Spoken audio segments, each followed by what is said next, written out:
Kapag po ba ang umutang ay namatay na at merong guarantor, yung guarantor ba ang magbabayad?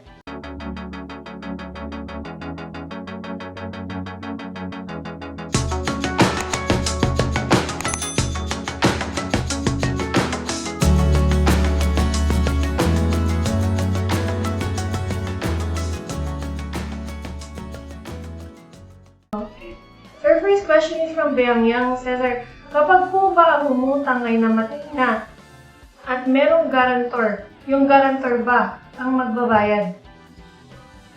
Yeah. Okay. Opo. In a general sense, no? Kapag wala nang naiwan na properties, yung namatay. Pero ho, ganito kasi yan. Kapag namatay ang isang tao, meron hong tinatawag na estate. Ano yung estate?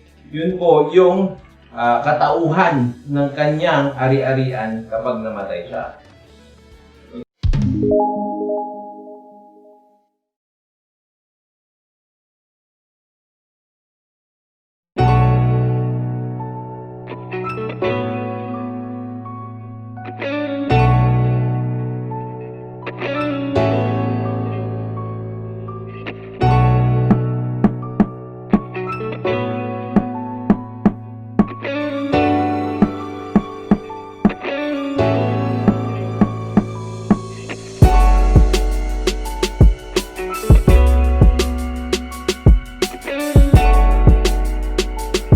Okay? So kapag ganun ho ang nangyari, no, itong estate na ito, lahat ng utang niya, lahat ng kaso na civil, no, a-attach o kakabit dito sa estate nito. Ngayon, kung wala na yung estate niya o yung namatay na tao, walang pera, walang properties, yung guarantor ang magbabayad.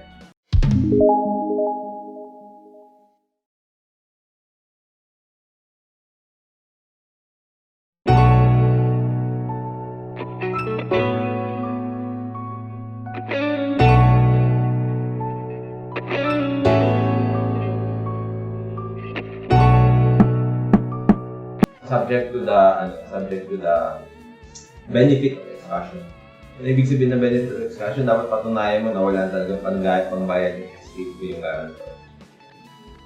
Guarantor yung principal, sorry. Bago ka pumunta sa guarantor.